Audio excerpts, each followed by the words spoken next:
So I'm going to be testing the microphones today as well. So I just want to get used to using this equipment so I know how it works. All right. And do we want to do our warm-up or do we want to do... How do you want this to go on? What's that? How did you have this? Okay. Anyway. In here, so No, that the... I had it on the outside. There. But then it's going to be... Okay, yep. Doesn't really matter. So do we want to do our warm-up or their warm-up? I don't really care. I like them both. We'll do them both. Okay, we'll start with ours. Head in the middle. So really work on that laid back wrist for this one. Hold on. Yeah. Just work on the laid back wrist for this one. So all of our shots, just work on keeping that wrist back because it really helps to soften up your shots and give you a push. If you don't have the laid back wrist, what ends up, you end up doing that kind of thing. You end up doing flicks. If you keep your wrist laid back, it prevents you from flicking.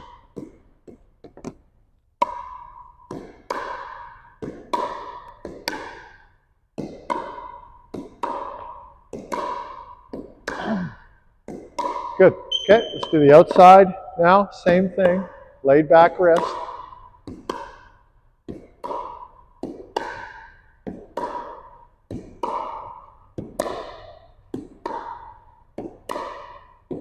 And less backswing. A little less backswing.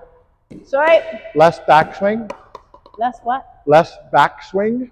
So we don't want to be bringing the racket way back behind us and with a long swing towards the ball because that creates that hitting sensation rather than the push. So the laid back wrist and the push go together, right? So. Hang on. Let's do the forehand again. Do this side. Okay. Exactly. You got it.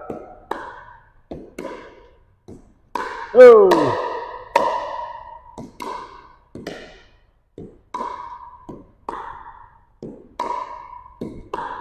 Good. Okay, that's that side. Now let's do this side.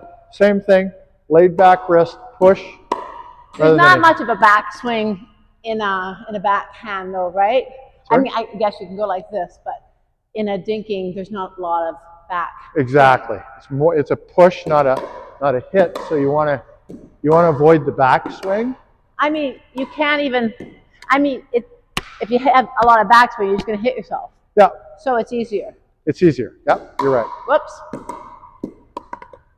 I agree with that.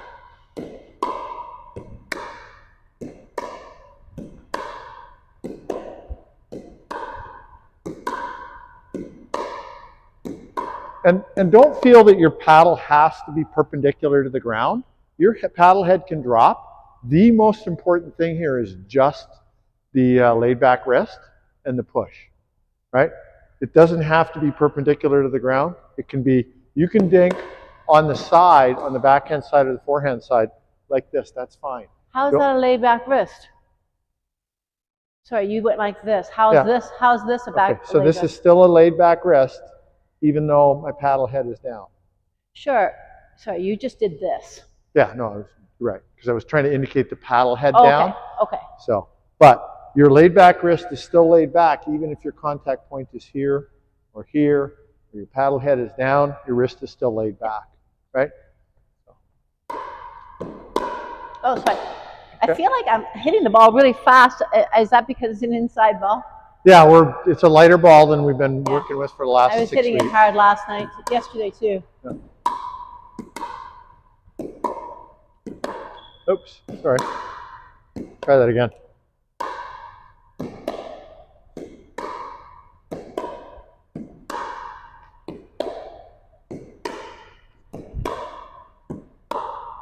Oh.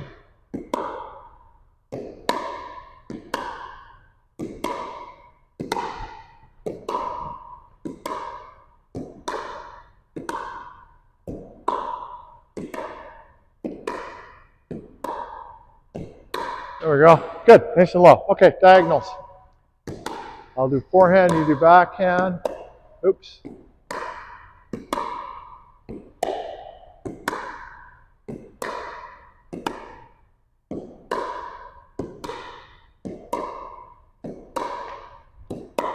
Good. Other side. I'll do backhand. You do forehand. So here's what I feel I do. I feel I go like this, and then I come in, and then I take the dink. Yeah. Do you know what I mean? Like I do this to sort of get my body ready. Yeah. But then I kind of stop, and then I take the push. Yeah. So you don't want to be swinging from here, right? You do want to get sideways, right? They want you to hit everything open stance, right? So what they want us to do is open stance diagonally here, this old-fashioned style of dinking, right? So let's do it their way, just so you can see the difference.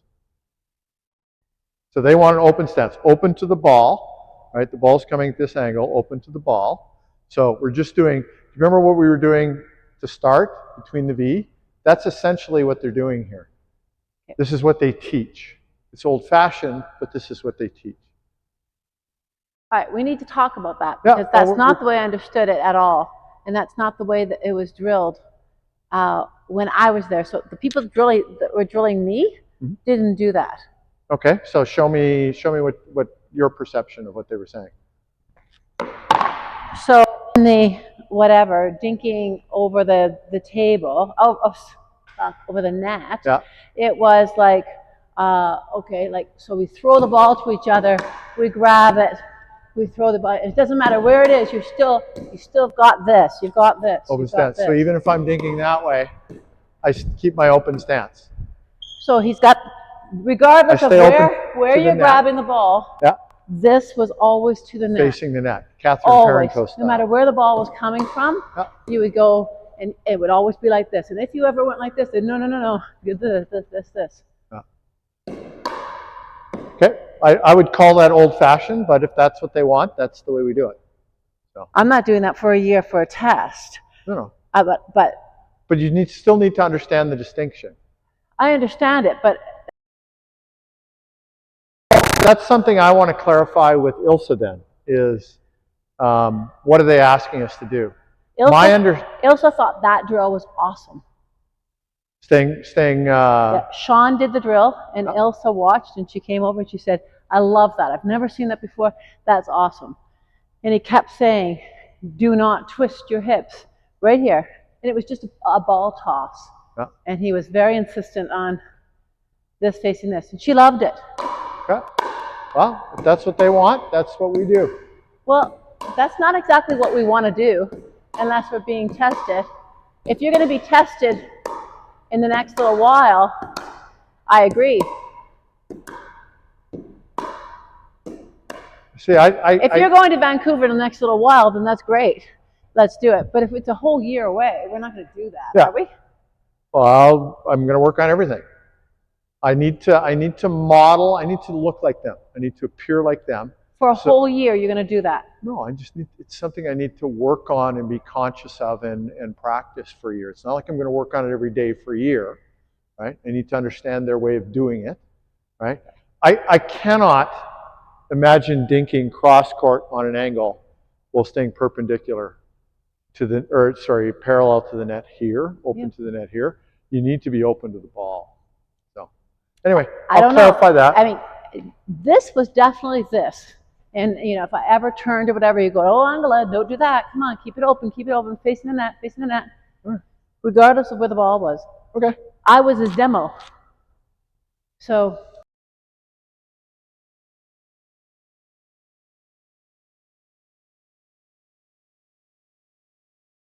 Right? Yeah.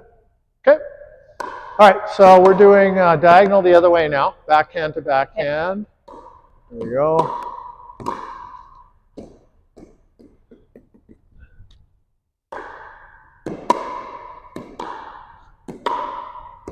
Oops. Let me try it again.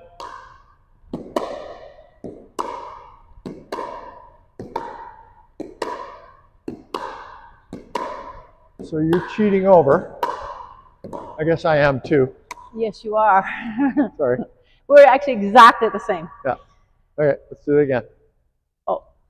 Backhand to backhand.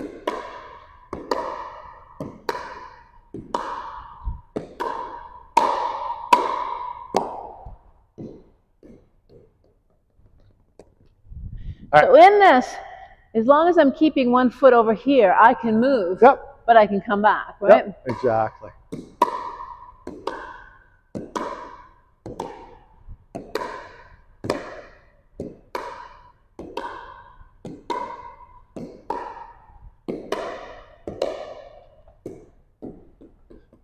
All right, figure 8. I'm diagonal. You can be diagonal, I'll be straight.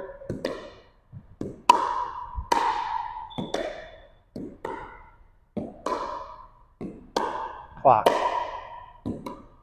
I'm straight. I'm straight.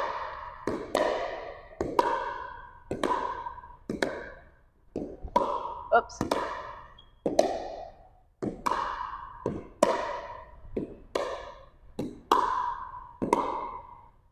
So that little push that you just did, that little, you do a little flick there, right? Yeah, because the ball got too deep on me. Right. Okay. Yeah. Oops, sorry. I'm straight. You did it again.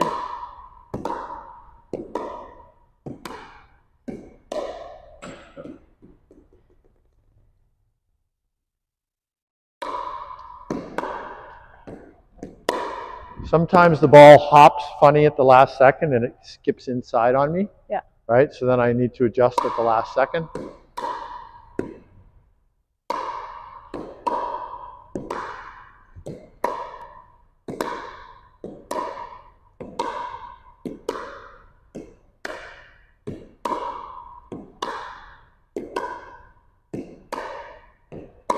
Oops.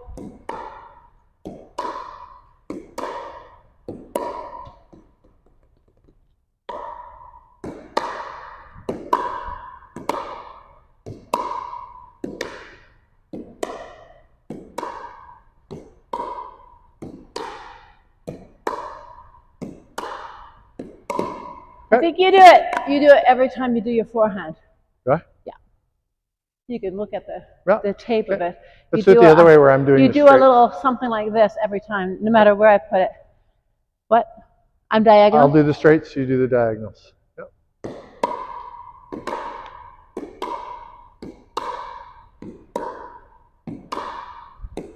Oops. I'm diagonal.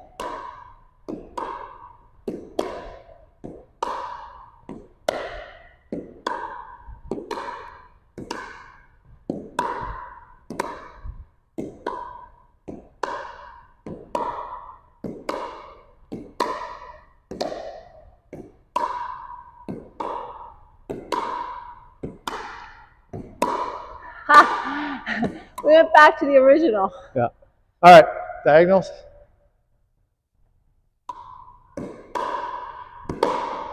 So now you're saying they want open to the net, even from this extreme angle. No, he never did this.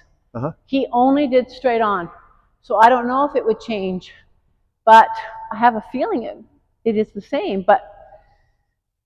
Okay, well, I'll clarify it with Ilsa. We need to know, we need to understand, right?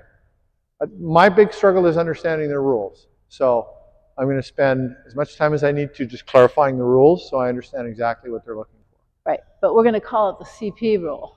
Yep. It's not PC, a rule. PC, Pickleball Canada. Yeah, PC rule. It's not a rule, it's their rule. Yes, for sure. But I need to understand their rules because it's their test, right? So I think that's one thing that Buddy Boy was talking about that he hated that I did.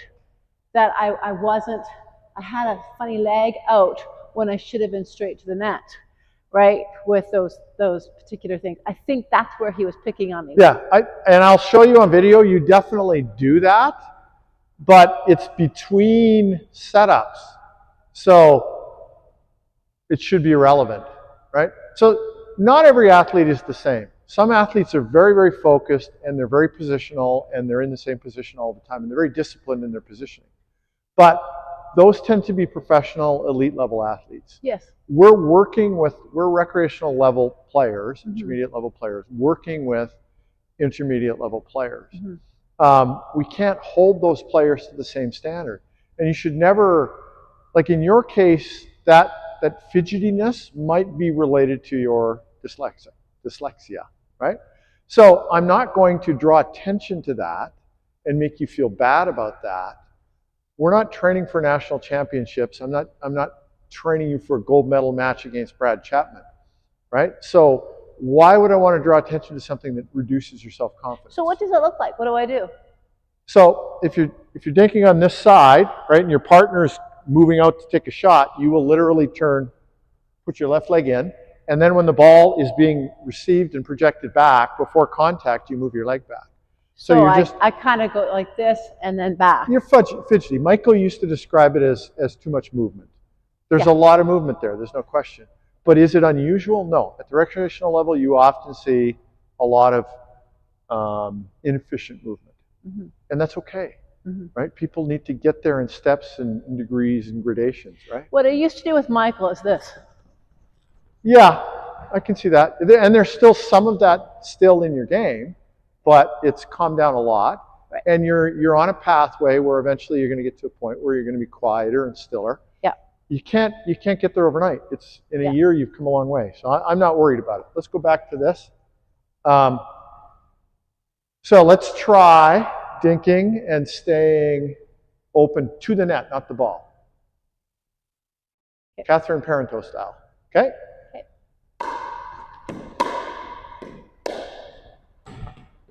Going to take me a minute to adjust to this because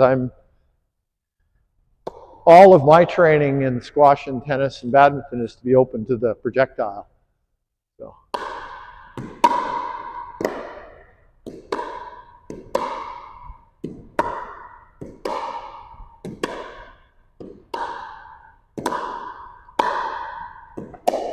I would not have taken that in open stance. What'd you say? I said I would. Did you see that? Did I see what? Which one? I went like this. At the end? I switched hands. Oh, no, I did not notice that. Well, it was either I let it go or I just switched hands and did that and it popped it up. What was your question, though? Did you have a question? I just said the one that was way out. Okay.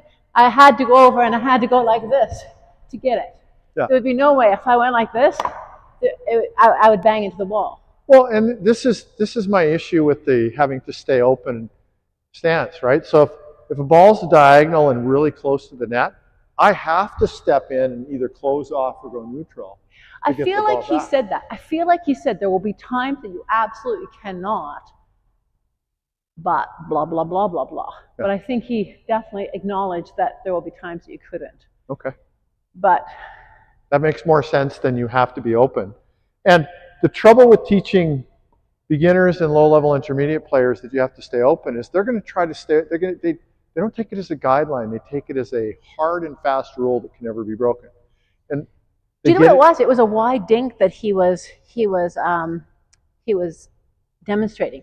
Yeah. So it was about getting it wide and coming back, getting it wide and coming back, but not going like this. Yeah. So if the ball's back here, right? If you can reach it from here, it makes sense. But what if the ball is landing here? Right? There's no way that you can stay wide to receive that ball and stay perpendicular to the net. You'd have to be way out here to return it. Yeah.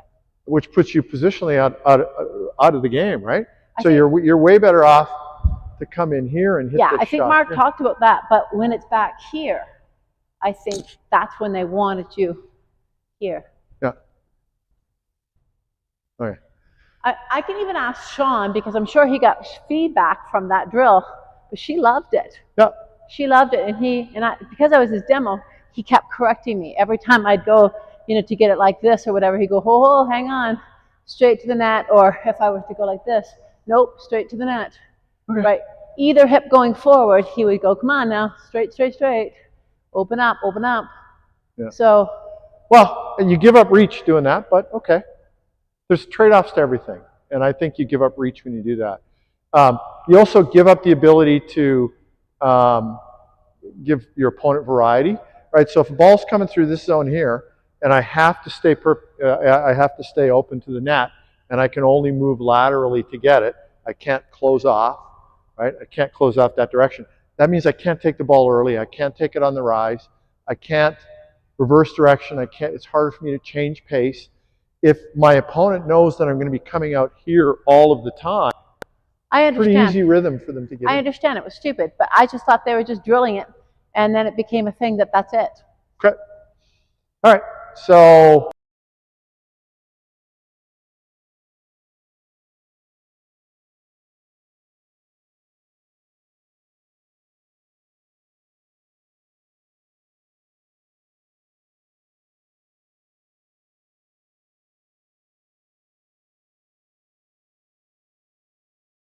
I understand what you're saying. Okay, let's try this. Oh, sorry. So there, right there. There's... All right, so I'm going to try and...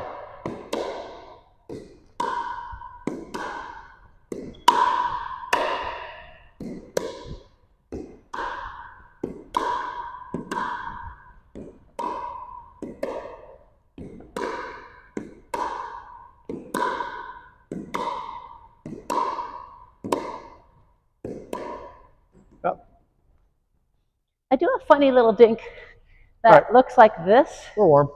That's close to my elbows, close to my hips. Never works. It never works when I go like this, something like this. And it should work, but it never works. Because there's the angle. There's no acceleration through the ball. That's part of the problem. But it's a push. It is a push. My elbow and it pushes, but my paddle must always be at the wrong angle. Okay. It never works. Okay. All right, so I want to work on just forehand form now. So let me show you. Let me hit a few. Oh.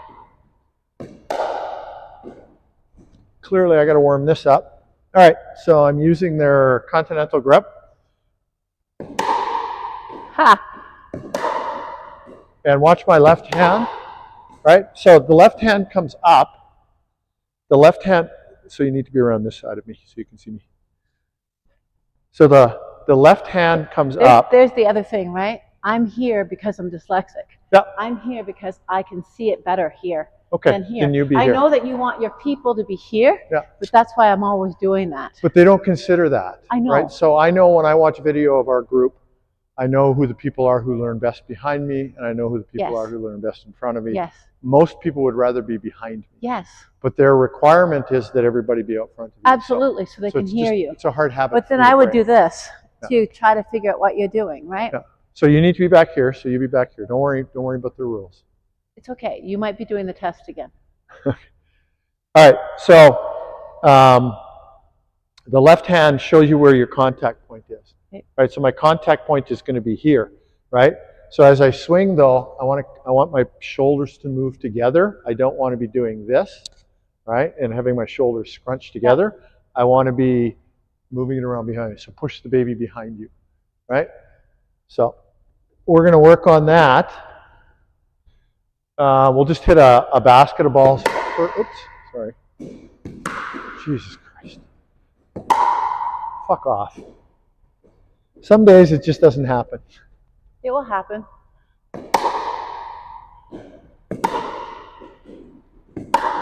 There you go. So it just happened, buddy. Yeah, no, I know. The other thing too is they teach us that the contact point has to be thigh high. These balls don't bounce to thigh high on this court, right? So look at that. That ball, even if I drop it from head height, only bounces up to about mid shin. So this idea that the contact point is thigh high is just silly. It doesn't. It goes above your knee. No, it doesn't. It's just right at your knee level. Oh, so okay, so it goes up to knee, right? But if I drop it from any lower, it's not going up to the knee. Right.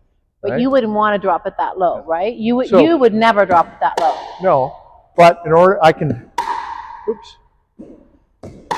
toss it up high, but now I'm striking the ball in a place where I'm not used to striking the ball, right? So it's a completely different.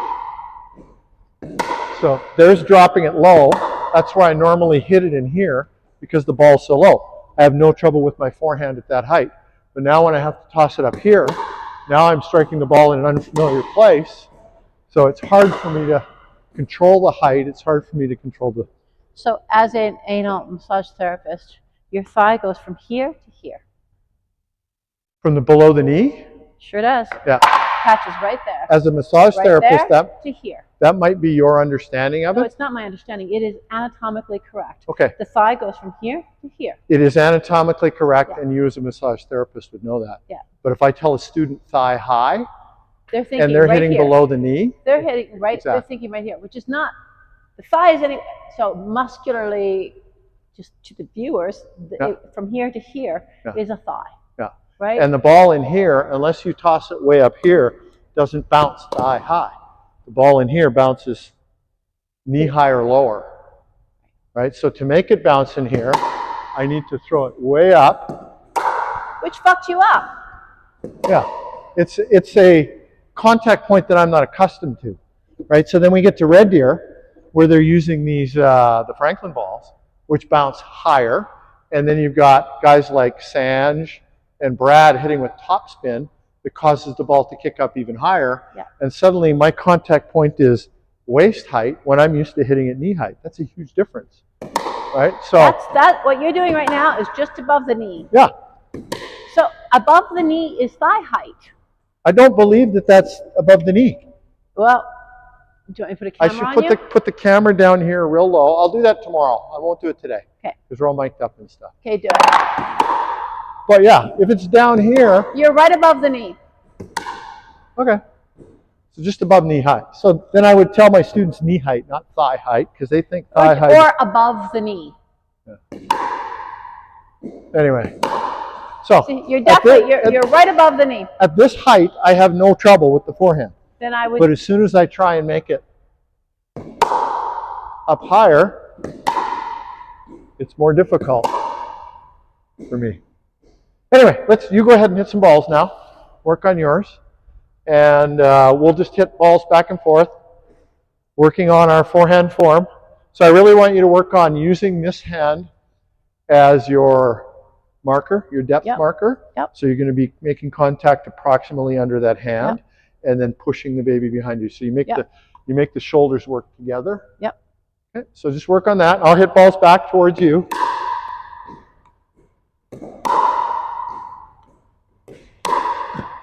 Three for three.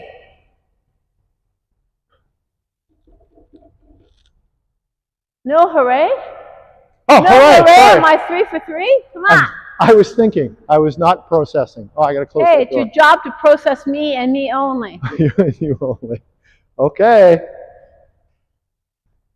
Here you.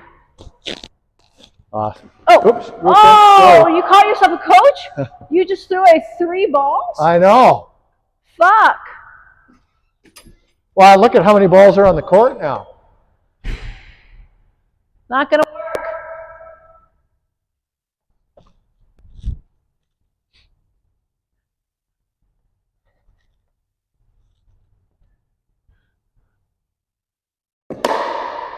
One.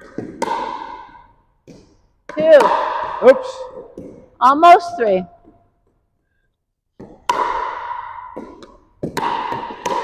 I can't do that. I can't. I'm going to go to this court then, okay? Or to that. No, go ahead. Do your thing. Into the corner. I'll hit him this way. Okay, you hit to this corner, I'll hit to this corner. What is the setup? Oops. Okay. What's the setup for us? Are we serving or ground stroking? Ground strokes. Okay.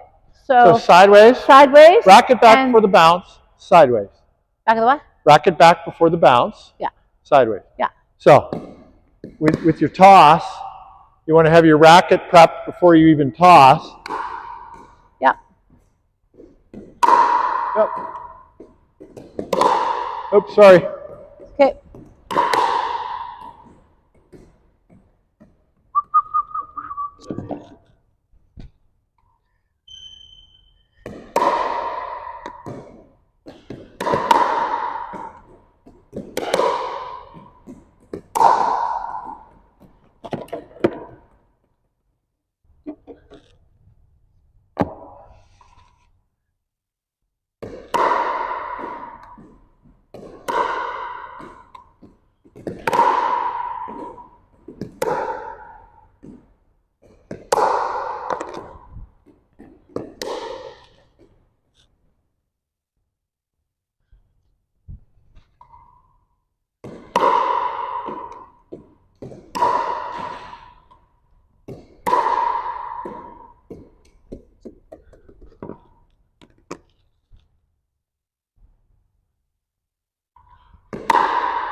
Oh, come on.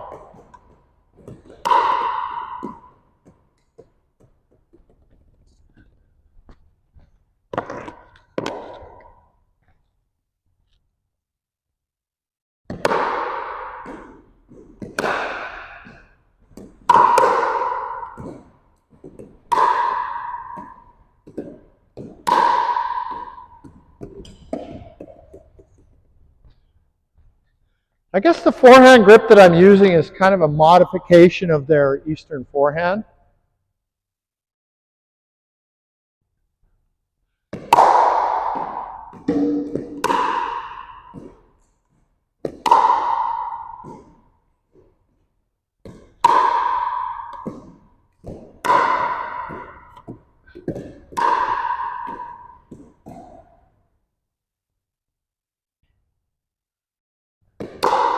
Come on.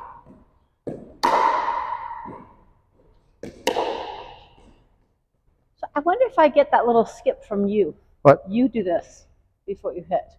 You do this. You do something like this before you hit. Huh? Yeah. Yeah. Yeah. So they don't like that on me or you, right? I never got any comments on it. So that's just, so in tennis, you take a bunch of small steps before you hit the ball, right? So they're called adjusting steps. So that's just a habit from tennis, is that I want to have lively feet. And if I have lively feet, I'm more able to get in position for the ball. Now, and I do a similar thing, right? Okay. And they were giving you shit for that?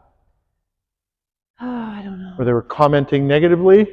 I don't know what the comment was, but maybe I just threw it all under the unusual umbrella. I don't know. Yeah.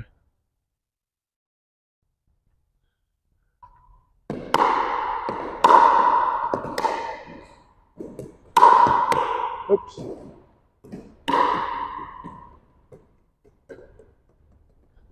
So you're thinking they want us to hit the? I don't know. Okay. I'm just wondering. I'm fixated on unusual. Because I can hit from stationary.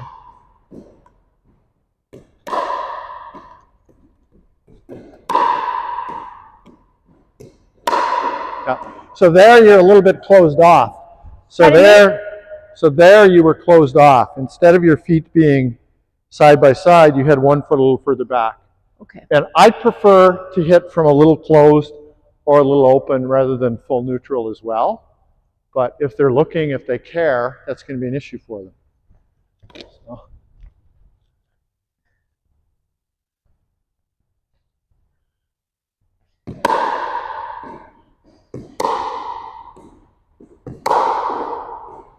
So, is this what I'm doing? That's neutral. So pull your right foot back about 6 inches. So hang on. Do you see this? Yep. To me, that's a nice angle, exactly where I'm going. That's exactly that, and that's the way they want it. But what you just did, leave your left foot where it is, slide your right foot back about 5-6 inches. There you go. That's exactly the way you were. So you were hitting this way, but your left foot was back about 6 inches off of neutral. So that's actually a little bit closed. So just like this, right? That's where I want? If you're aiming for me right now, that's neutral. Yeah. Yep. Okay. Or that's what they call sideways. There, your right foot just dropped back. As soon as you hit a ball, your right foot slid back into the closed position. So, I don't know if that matters to them or not. When are you going to find out if you're doing the Vancouver thing or not? I'm not going to go to Vancouver because they haven't answered me. I sent Ilse an email 2 days ago and haven't received an answer yet. What was your question to her? I said, I'm thinking of going to Vancouver. Uh-huh. Right? What are the chances we're going to get results this week? Yeah. And never heard back. And you're sure that she would have received it? Is there some way that you can see that she received it? Well, in the past when I've sent her email, it's often taken her quite long to respond. Okay. So there was one email that I sent her like 3 weeks back, and the day after the Instructor 1 course, wasn't answered until the day before the Instructor 2 course. Okay. So this could be an email address she doesn't check very often. Okay. Maybe she has another email. Possible. So we got to do just hit a few more balls, and we got to pick up because we got students coming in a few minutes here.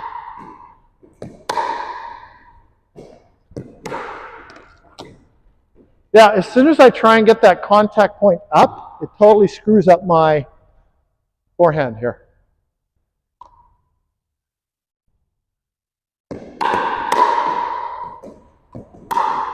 I'll tell you. Oh, sorry. Fuck off. I'll tell you why I do that. So this angle here, this little bit of an angle here, I can get my forehand in there, but I can't get to more close to the center. So I do this to get closer to the center. That's reasonable. Change your alignment. Right. Yeah. And to me, that's what I should be doing. Is if I want to go down there, if I want to do it really tight down there, yeah. So you want to be a little more closed. Yeah. Right. I'm almost completely. Yeah. And if you look at the way actual 4.0 plus players hit forehands, there's a world of variety out there. Sure. Some people are fully open. Well, nobody's fully closed, but you get anywhere from fully open to at least partly closed. But right? Not this. Not this complete. Rarely does a person actually, in a game, hit a ball from a neutral stance. That's just a demonstration stance for teaching. If I'm here and I'm going down there, I'm going to go like this, right? I'm going to be completely. Possibly. Depends on the position you're caught in. If you're caught open and you got. Sure. What I meant to say is I could, if the ball's coming nicely to me, that would be a nice stance, right straight down. Yeah, if that's your stance, that's the way you would hit it. Peter, the guy that we were with in the course, from Spruce Grove or whatever, he hit everything from a really wicked open stance, from a tennis open stance. Right. So are you going to correct him if he comes into your intermediate lesson, the guy who's got 20 years of hitting balls from an open stance, and that's how he's comfortable? Are you going to correct him and say you need to turn sideways? I wouldn't. If he's making good contact, if the ball's going where he wants to go, let him play his way, right? It's not like there's going to be judges on the sidelines sitting there holding up cards. But he would have been judged for a ground stroke like that. Yeah, in the course, right. He gets judged for it because we're supposed to be modeling only one thing. Yeah. So. Okay, I think the buzzer's going to go. Yeah. So I'm just going to hit these 3 balls.